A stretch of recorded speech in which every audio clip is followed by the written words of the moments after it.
welcome to another episode of Accessibility. It's a show on YouTube where I talk about the video game industry, accessibility, and representation. Basically, how can we help more people to play games, and more people to see themselves in the games they play? One of the most common settings you will find in most video games today when it comes to accessibility is subtitles. You know subtitles. You take the dialogue, you transcribe it, you put the words that are being spoken at the bottom of the screen. You may also put down there other information. It's audio information turned into text form. And most video games at this point have some form of subtitles. Now, before I started researching this video, I was really surprised to find out just how many people who play video games use subtitles. There's a really interesting Twitter thread that I'm going to link down below by David Tisserand from Ubisoft, looking at a lot of their recent releases around that time, and the numbers of people who had subtitles turned on in Ubisoft games was really interesting. For games that defaulted to having subtitles turned on, 90 to 95% of players left those subtitles on, and for games that defaulted to having subtitles off, 50 to 60% of players turned those subtitles on. Now, that's just one company and a small selection of big budget games, but it should give you a sense that more people than you think use subtitles when playing games. Now, when you think about subtitles in video games, you probably think about one specific use case first of all: deaf and hard of hearing players. And that's understandable. They are a very important use case for subtitles, and they're a group who very much rely on subtitles to be able to play games, but they're not the only group who rely on subtitles, and that's sort of what I want to talk about today. I want to talk about other groups of people that need subtitles and some of the different use cases that subtitles are useful for. So, today on Accessibility, we're going to talk a bit about the different types of subtitles that exist, the different groups that subtitles are useful for, and why subtitles should not be considered one size fits all. We need customization in subtitles. So, first of all, let's talk about dialogue transcription only subtitles. These are exactly what they sound like. Subtitles that simply take spoken dialogue and reproduce it as on-screen text. These are the most simple and basic form of subtitles, and they're really useful for a lot of different groups of gamers. These subtitles are sometimes used by hard of hearing or deaf gamers who prefer a smaller amount of text to read, but these subtitles are also often the subtitles of choice for groups outside of the deaf community. If you're a gamer playing a game with voice acting, but are not a native speaker of that game's spoken language, dialogue transcription subtitles can sometimes be easier to follow along with than spoken dialogue. And the fact that these subtitles stick to just spoken words means that there is not unnecessary information to read. As a gamer with autism, these are often the subtitles I use when gaming, or enjoying other kinds of media. I struggle with audio sensory processing, and sometimes simply find that if a game has too many noises happening at once, I can't focus on dialogue. Dialogue transcription only subtitles help me to follow along with dialogue without my brain getting lost in other auditory information. These kinds of subtitles can also be useful for gamers with conditions such as ADHD, as they provide a safety net while consuming media. If your mind drifts or loses focus from the game for a moment and you miss part of a sentence, it's there on screen for you to dart your eyes back to and reference and keep track of.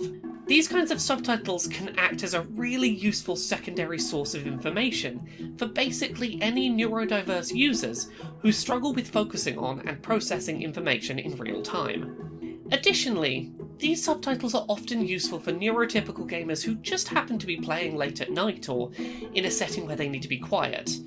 That's an obvious example, but it's worth noting. Next, let's move on to closed captions, which are more commonly aimed at supporting deaf and hard of hearing players.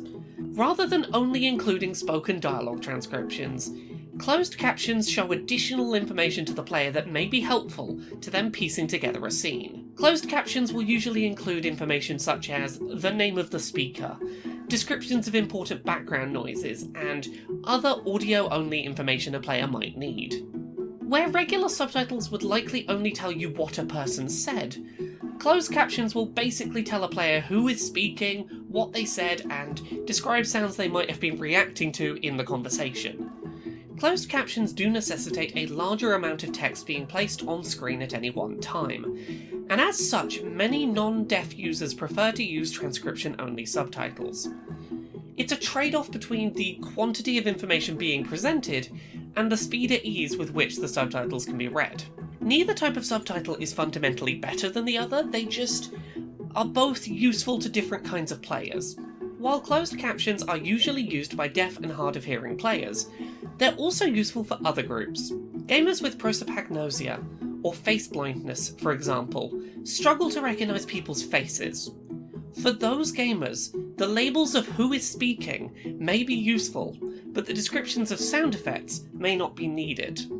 Additionally, the movie industry has in recent years moved to a new standard called SDH, or Subtitles for the Deaf and Hard of Hearing.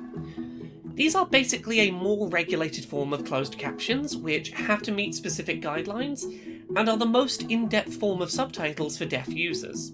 SDH subtitles will typically include everything included in closed captions, but also include descriptions of tone-setting ambient sound, more sound effects, and try to provide a more full description in real time of the experience being given by the audio in a piece of media. Now, when it comes to video games, subtitles are not always the best way to convey audio information to players. Sometimes it's vibrations, sometimes it's on-screen prompts from different directions. Both for deaf and hard of hearing players and for players with other disabilities and other needs, sometimes adding more information to subtitles isn't the best way to convey audio information through visual means. While in a cutscene, closed captions may be an effective way to describe where a sound is emanating from, but in the midst of gameplay, sometimes critical information needs to be delivered in a form that doesn't take the player's attention away from the action. If a player is being shot at from their right, on-screen visual prompts can be vital for deaf and hard of hearing players to know how to react. However, these on-screen visual prompts are also really important for gamers who have full hearing, but only in one of their ears. Players with hearing limited to one side may struggle to process directional audio, and visual on-screen prompts can be vital for them too, even if they can hear all of a game's spoken dialogue without issue. Some gamers may not need full on-screen subtitles for dialogue, but may still need on-screen prompts for audio-based information in gameplay. Visual cues for audio information should never be tied inseparably to subtitle use. Furthermore, there are examples of additional information that can be put across in subtitles, but certainly won't be useful to every player. Marvel's Avengers, for example, earlier this year included a few examples of non-verbal subtext being included in subtitles, such as explaining that a character was deliberately slurping their drink overly loudly in a deliberate attempt to annoy another character. I found these subtitles really useful as an autistic gamer, but a lot of other subtitle users found their inclusion annoying, as it was information that they didn't need, cluttering up the already busy subtitles for them. Additionally, because these non-verbal subtitles were not their own setting, they were used very inconsistently, only when other subtitles were not already on screen and there was space to fill. Lastly, and this is important for games with multiple voice-acted languages, it's important that subtitles accurately match the dialogue a player is hearing if their subtitle and voice-acting language match. You sometimes see this issue in games translated from Japanese to English, where the subtitles match the translated Japanese audio track rather than the new English voice track. For subtitle users who are able to hear spoken dialogue, it can be actively distracting when the subtitles they read differ from the words they hear, which can cause significant issues.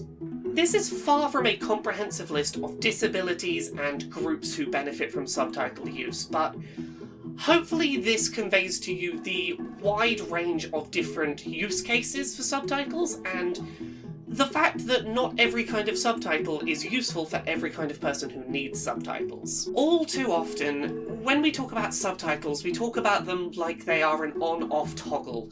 We talk about this game either has subtitles or it doesn't, and what we need to be talking about more is the different types of subtitles that a game includes, the kind of groups that supports. We need to, in a perfect world, have multiple types of subtitles in games, and the ability for players to pick and choose what information gets conveyed in those subtitles. If you want to do subtitles right, you need to give players options. You need to let them opt into information that's useful and opt out of information that is cluttering their experience. Do you just want transcripts of dialogue? Do you want closed captions? Do you want SDH? Do you want non-verbal subtext? Do you want just the names of who's speaking because you don't remember faces very well? There are so many ways that you can customize the subtitle experience to make it more useful to more people and declutter them so that they only have the information that is useful to that person. That's the future of subtitles in interactive media, is letting people pick and choose what information subtitles convey to them. Subtitles are used by more people than you think, and it's really important that we think of them as a spectrum of settings rather than a single on-off switch.